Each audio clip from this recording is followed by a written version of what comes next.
Good morning, everyone. Welcome back to Poorboys Little Homestead. Today we're going to be changing the oil and air filters in this 2014 Nissan Altima 2.5 liter 4-cylinder. So let's get started.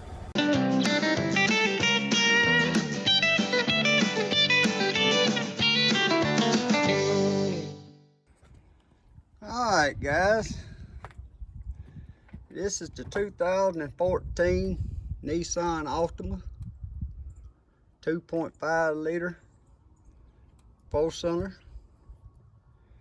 Here's your dipstick. I always pull it up just a little bit. Always loosen my oil fill cap before I start draining the oil. That way it can get air and drain all the oil out. As you can see, I put stickers on all my vehicles. This Altima has 115,000 miles on it. And I can't say that I've ever done anything to it but other than put tires on it and maintenance. Change the oil. About 60,000 miles, I started using castor oil, Edge Advanced Full Synthetic, 10W30. Which was always 10W30 from the start. It holds 5 quarts of oil with the filter change, and the drain plug is a 14mm plug. I do that so I won't have to crawl under a vehicle and have to get back out because I got the wrong socket. A wick filter is a 51 358, and a wick air filter is a 49 073. This is the oil I've been running. I run this in Nissan Altima car and a little Nissan Frontier 2006 model truck. So we're gonna get under here and I'm gonna show you where the drain plug is. And I'm already up on my ramps. As you looking from the front of the car here, the oil pan is right here in the center, and the oil plug is right there on the center on the back of it, and it's 14mm. The oil filter on the right side of the vehicle, normally you have a little plastic plug right here that holds this. But if you ever get your oil changed anywhere, they don't ever put them back. So I usually just put a zip tie through that hole and zip tie mine. And I didn't cut that. But you pull that back, and there's the oil filters right there. Very simple to get to.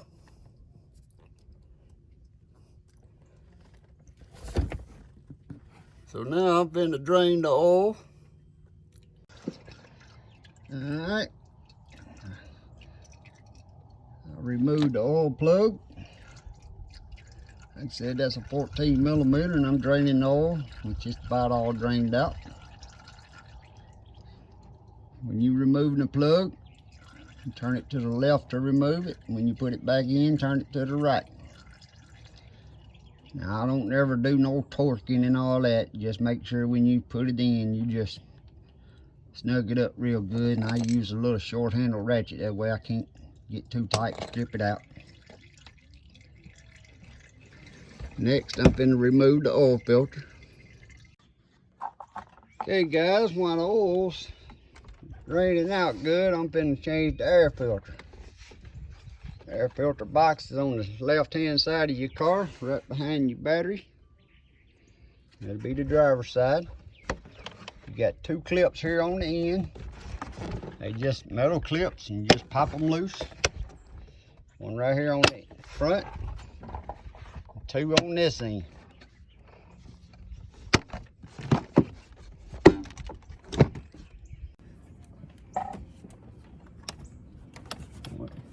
Once you pop them clips,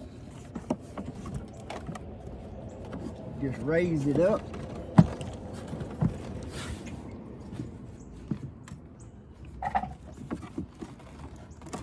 You lower your filter down and you can just slide it out. That filter looks real good, but since I got a new one, I'm gonna change it. A lot of times when I got a good one like this right here, I'll put that in the box. That way if I ever get ready to change it and it's dirty, I can put that in there. Sometimes you can't. The town I live in don't have an air filter. And that's all it is to changing the air filter. While I'm here, I go on and check the brake fluid. It's right back here. It's got 2 marks on it. It says max. As long as it ain't over that max and it ain't below that minimum, it's right there on the max. Always look at my battery. Guys, if y'all ever get a battery where it has acid around them, or your battery leaks, all you gotta do is take you some baking soda and sprinkle on them, pour you some water on it, and that'll eat that acid off. Then if you'll take just some regular old grease out of a grease gun, wheel bearing grease in it, and just smear it all on that, you won't never have no acid build up on your battery cables no more. Old trick learned years and years ago. All right. Now I'm gonna get back under there and we're gonna put the plug in.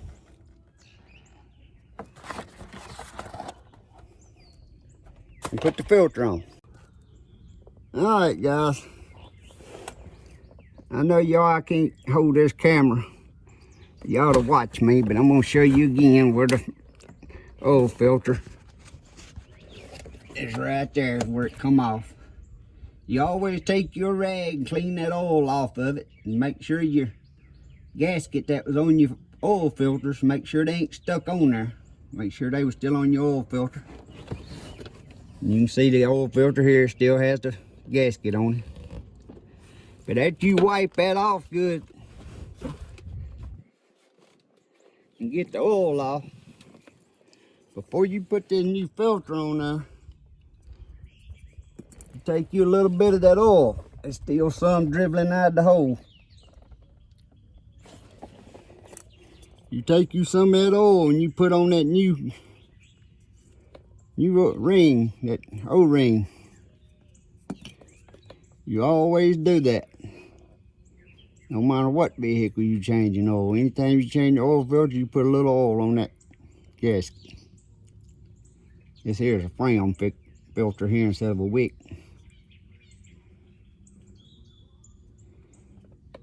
But I'm finna screw the filter on and put the plug back in. Alright, I'm screwing the filter on. And anytime you put an oil filter on, make sure your hands ain't got no oil on them. And that filter ain't got no oil on them. And you only put that filter on hand tight as you can with one hand. You don't put no wrench on that filter. And another thing I didn't show y'all there is I wrote today's date on that oil filter. And the reason I do that, because every now and then when I ain't available, my wife takes her car somewhere and gets the oil changed.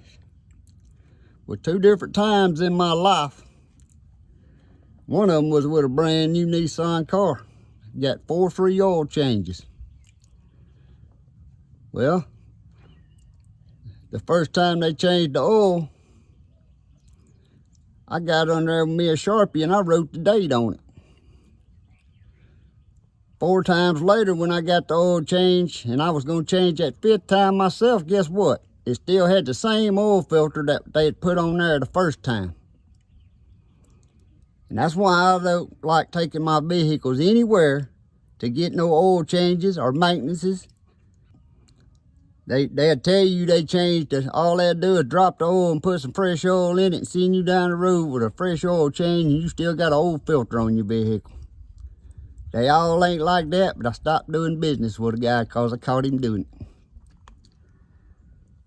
But that's why I hate, plus why I'm doing this. I can look at the belts and look at the radiator hoses and might head off the issue seeing something when I do my own maintenance. Alright, now I got the filter on. We finna get back up top, fill her back up with oil. Alright guys, the oil plugs in, filter's on. I put my zip tie back under there. If y'all ever take a vehicle and get an oil change, then you start driving down the road and you hear something popping, flopping, making noise, it's cause they didn't put them little plastic fasteners back in there. Once they pull them out, they don't ever put them back in there, and that plastic fender well, that wind hit it and it'll be popping. That's why I just put me a zip tie on it. Zip tie holds better than them little plastic fasteners anyway.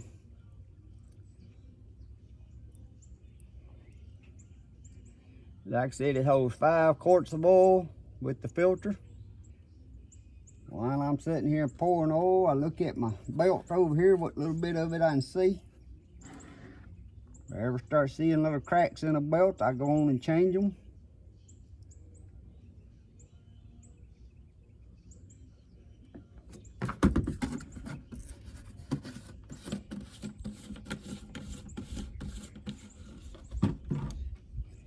Your power steering's right here. Power steering fluid's over here on the right side. Always check it. Right on the full mark. The antifreeze reserve tank here. It's got a maximum and a minimum. It's right on the maximum mark.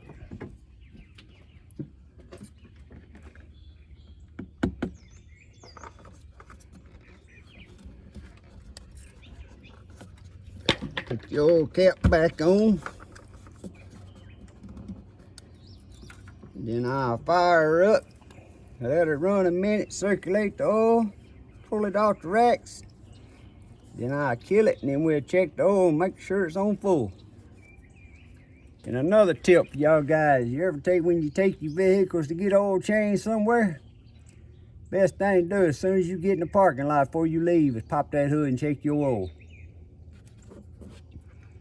Because believe it or not, I know a fella took a $60-something thousand diesel truck and had the oil change. Before he got out of the parking lot, it went dead, and he got out. They didn't even put no oil in the engine. They just drained it out. They did change the filters, put the plug back in it, but they didn't put no oil in the man's engine. Again, that's why I like doing my own stuff. You can't depend on nobody. Anyway, let's crank her up and let her circulate. While the car's running, circulating oil, I get some stickers. I write the next oil mileage on that sticker, and I stick it right up in the top left-hand corner of that windshield. After we do this, we might just rotate the tires too. I usually rotate the tires every 10,000 miles.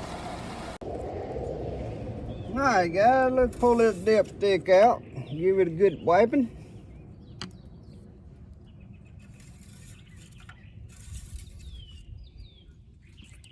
Y'all can see it's right on full. 5 quarts. I'll wipe it off so you can see the difference in what it looked like with the oil on it. Me, I always double check. Do it twice.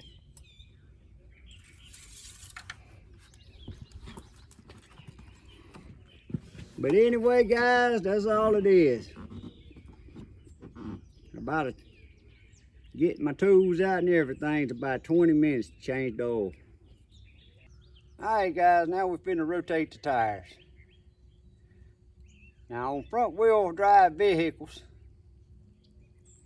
and I know things has changed through my lifetime, but this is what I've always stuck with and always done. On a front wheel drive vehicle, I take the front tire, carry it to the back on both sides. But the back tire, I take to the front on the opposite side. The way I've always done it, I've always seemed to get good mileage out of my tires. On a rear wheel drive vehicle, I just take the back to the front to the back and the back to the front on the same side. You got 2 floor jacks. Don't take long with a impact. But just like these tires here, I could drive to where we bought them and they'd rotate them for free. But it'd take me 25 minutes to drive up there. Then probably an hour if they ain't too busy, to where I can do this in 25 minutes and be done. And I do it every time I change the oil, every 10,000 miles. The reason I don't like getting my tires rotated somewhere, because I know my little impact. You get some more of that good help at all them places, and they got them high-powered impacts, and they put them on there, and you have a flat on the road, you can't get them off to save your life with a tire tool. They ain't got to be that tight. If you don't know your wrench, you need to use a torque wrench to get the feel. But once you figure out what your wrench does, you know what to do with it. So I'm gonna jack this one up, and I got a jack on the other side. I'm gonna take the front tire off, and I'm gonna go around there and get the back tire and bring it up here first.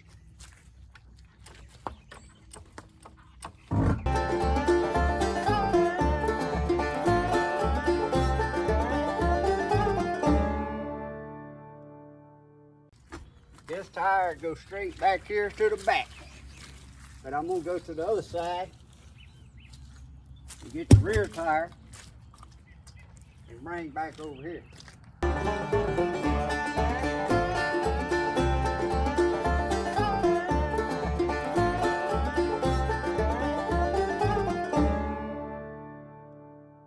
When y'all using these jacks, make sure you're on a spot on the frame or a spot that's made to jack on.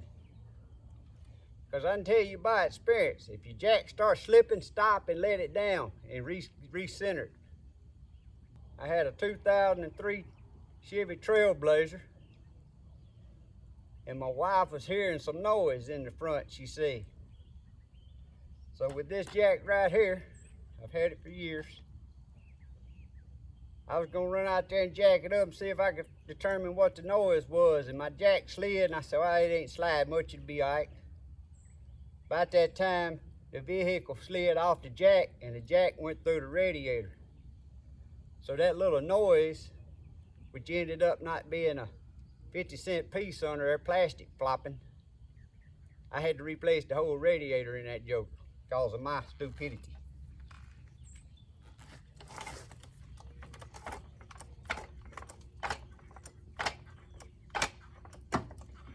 You live and learn. But also another reason I like rotating my own tires is I got a nephew.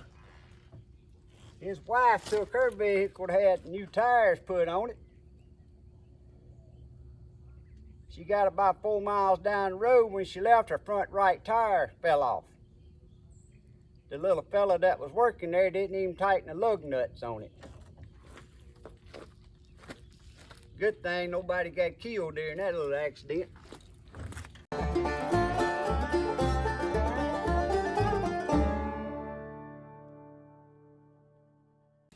Rotate your own tires. Good time you can look at your brake pads.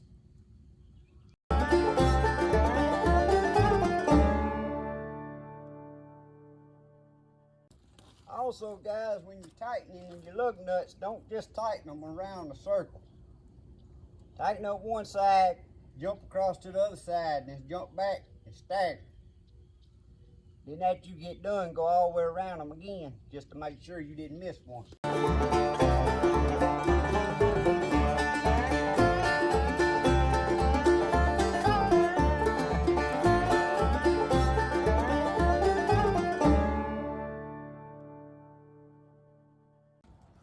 Alright guys, so we done got the oil changed, air filter changed, tires rotated.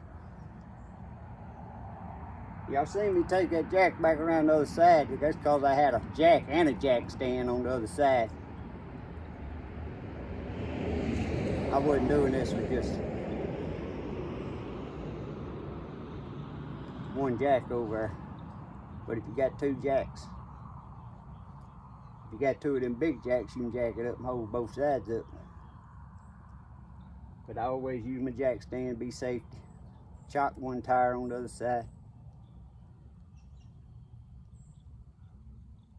See me go back around, double checking my lug nuts. But anyway, guys, I hope this helps somebody out.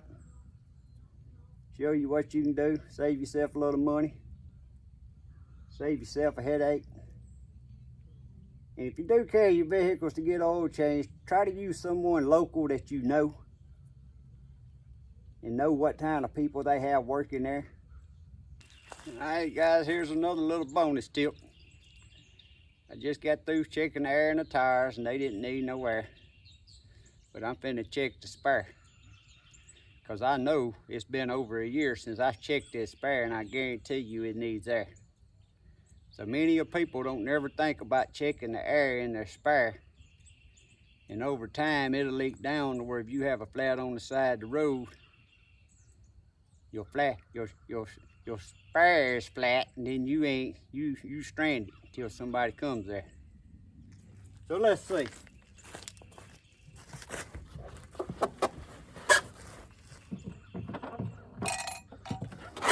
And as with most vehicles nowadays, it's just this little donut, I call it.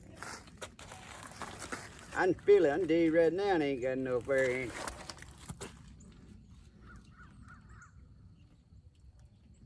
These little donuts. Now, it ain't even got enough air. About 10 pounds in it. This supposed to have 50 pounds in it. So that's the tip there. Every so often check your spare tires, because they just leak down over time. It ain't that they got a hole in them or anything. Just over time a tire leak down. So thanks again, guys. Hope this helps somebody out. God bless. Have a great day.